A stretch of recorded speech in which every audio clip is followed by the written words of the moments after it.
அன்புக்கினிய சொந்தங்கள் யாவருக்கும் வணக்கம். இன்றைக்கி இந்த வீடியோவில் நம்ம சேனலில் 2 சகோதரர் கேட்ட கேள்விக்கான பதிலை தான் நம்ம சொல்ல போகிறோம். ஒரு சகோதரர் ஒரு கேள்வி கேட்டிருந்தாங்க. என்னென்னா, பேச்சு வழக்கில் ஒரு பேர் இருக்குது, ரெக்கார்டில் ஒரு பேர் இருக்குது. இந்த பேச்சு வழக்கில் உள்ள பேரில் பட்டா ஆகி போயிடுது. பட்டா பேர் அந்த பேச்சு வழக்கில் உள்ள பேருக்கு வந்துடுது. ரெக்கார்டு உள்ள பேர் வரலை. அப்போ அந்த பேரை நீக்கிட்டு இந்த ஒரிஜினல் பேரை பட்டாவில் சேர்க்கணும்னா என்ன செய்கிறது அப்படின்னு ஒரு கேள்வி. 2வது கேள்வி ஒரு சகோதரி கேட்டிருக்காங்க. என்னென்னா, எனக்கு தெரிஞ்ச ஒருத்தவங்க 300 ஸ்கொயர் ஃபீட் ஒரு வீடு கட்டுறாங்க.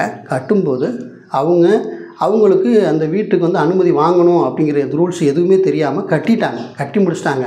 இப்போ அந்த வீட்டுக்கு வீட்டு ரசீதோ மற்ற எதுவுமே இல்லை.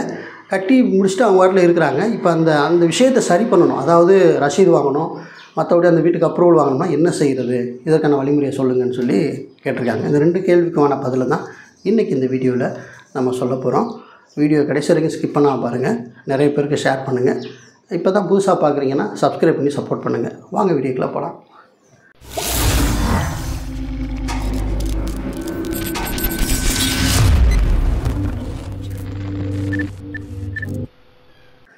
முதல் கேள்விக்கான பதில் என்ன அப்படின்னு கேட்டிங்கன்னா, பெரும்பகுதியாகவே நம்ம எல்லாருமே ஒரு குழந்தை பிறக்குது அப்படின்னா அந்த குழந்தைக்கு நம்ம ஆளுக்கு ஒரு விரும்புகிற பேரை வச்சு கூப்பிடுவோம். பெரும்பகுதியாக ஒருத்தவங்களுக்கு ஒரு பேர் பிடிக்கும், இன்னொருத்தவங்களுக்கு இன்னொரு பேர் பிடிக்கும். அவங்களுக்கு பிடிச்ச பேரில் வச்சு அவங்க கூப்பிட்டுக்கிட்டு இருப்பாங்க. ஆனால் சர்டிஃபிகேட்டில் நம்ம ஒரு பேர் கொடுத்துருவோம். ஆனால் கூப்பிட்றது பார்த்திங்கன்னா 2-3 பேர் வச்சு கூப்பிடுவோம். இது காலப்போக்கில் இந்த மாதிரி தான் அன்றைக்கி காலகட்டங்களில் ஒரு நபருக்கு 2 பேர் 3 பேர் புனைப்பேர் இருக்குது. இந்த மாதிரி இருந்த காலகட்டங்களில் என்ன ஆயிடுது அப்படின்னு பார்த்திங்கன்னா, இப்போ ஒரு சென்செக்ஸ் எடுக்க வராங்க, ஒரு வாக்காளர் பேர் பட்டியல் எடுக்க வராங்க, இல்லை மக்கள் தொகை கணக்கெடுக்க எடுக்க வராங்க.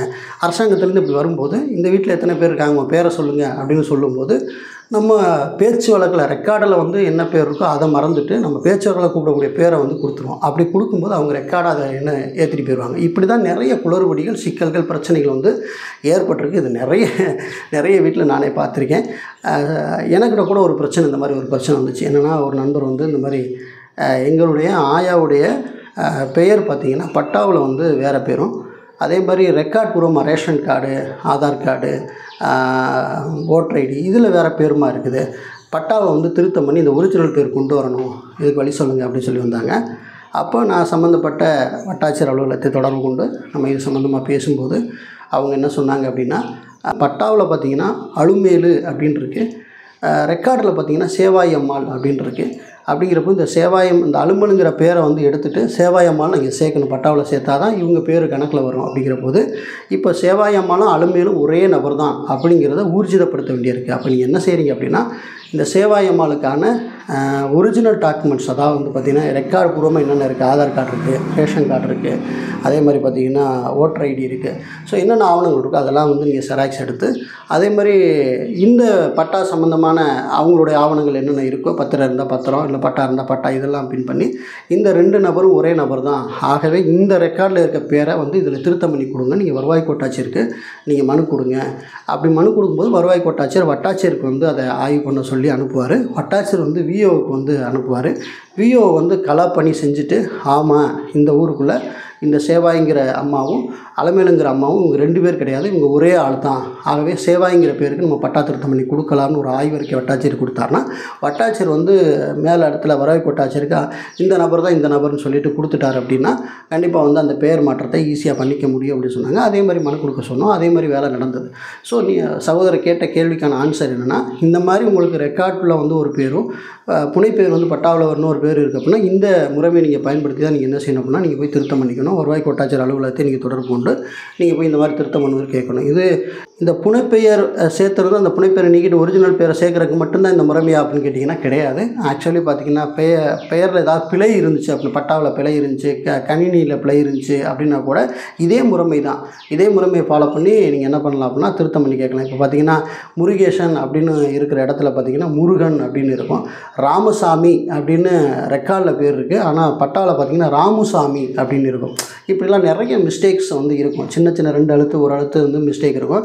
அது பின்னொரு நாள் நீங்கள் பத்திரப்பதிவு செய்ய போகும்போது அந்த பேர் பிரச்சனையாக வந்து நிற்கும். ஆகவே வந்து கரெக்ஷன் பண்ணணும் அப்படின்னா நீங்கள் இந்த மாதிரி வருவாய் கோட்டாட்சியர் அலுவலகத்தை நீங்கள் தொடர்பு கொண்டு 2 ஆவணங்களையும் கரெக்டாக நீங்கள் மேட்ச் பண்ணி நீங்கள் மனு கொடுக்கும் பட்சத்தில் நான் சொன்ன மாதிரி வட்டாட்சியர் ப்ளஸ் நம்ம விஓஓ எல்லோரும் ஆய்வு பண்ணிவிட்டு அவங்க அறிக்கை சப்மிட் பண்ணும்போது அந்த கரெக்ஷன் பண்ணி உங்களுக்கு தருவாங்க.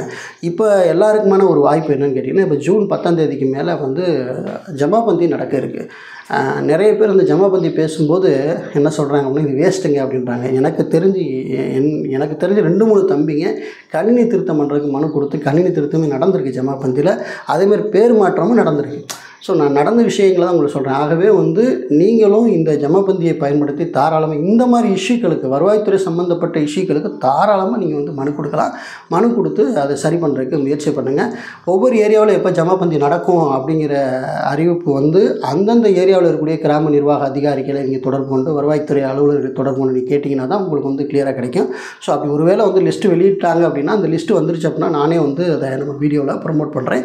ஸோ அதனால் உறவுகள் வந்து பயன்படுத்தி இந்த மாதிரி புனப்பெயர் இருக்கிறத நீக்கிட்டு ஒரிஜினல் பேரை சேர்க்கறதுக்கு நீங்கள் தாராளமாக என்ன செய்யலாம்னா இந்த முகாம்களை பயன்படுத்திக்கலாம். அப்படின்னா வருவாய் கோட்டாட்சியர் அலுவலகத்துக்கு நீங்கள் நேரடியாக போய் நீங்கள் தாராளமாக மனு கொடுக்கலாம். அப்படி இல்லைன்னா உங்கள் கிராம நிர்வாக அதிகாரியை நீங்கள் நேரடியாக தொடர்பு கொண்டு இந்த மாதிரி பேர் பிரச்சனையாக இருக்குது, அதை மாற்றம் பண்ணி கொடுங்கணுன்றா கூட அவர் நிச்சயமாக உங்களுக்கு உதவி செய்கிறதுக்கு முயற்சி பண்ணுவார். ஸோ இந்த மாதிரி விஷயங்களை நீங்கள் பயன்படுத்திக் கொள்ளலாம் அப்படிங்கிற சகோதரருக்கு அவருடைய கேள்விக்கான பதிலை வந்து நான் சொல்லிக்க விரும்புகிறேன். ஓகே, இப்போ 2வது கேள்விக்கான பதில் போகலாம். என்னென்னா, எந்த ஒரு விஷயமே செய்யாமல், அதாவது கட்டிடத்திற்கு அனுமதி வாங்காமல் ஜஸ்ட் வீடு கட்டிட்டாங்க. இப்போ வந்து அந்த வீட்டுக்கு எந்த ஆவணமே இல்லை, ஆவணங்கள் க்ரியேட் பண்ணணும் அப்படின்னா ரூல்ஸ் ரெகுலேஷன் தெரியாமல் ஒருத்தர் வீடு கட்டிட்டாங்க அப்படின்னா அதை ஒன்றும் பண்ண முடியாது. அப்புறம் கட்டினதுக்கப்புறம் அதுக்கு என்ன வழிமுறையை நம்ம வந்து பின்பற்றி வாங்கணுமோ அதை தாராளமாக செய்யலாம்.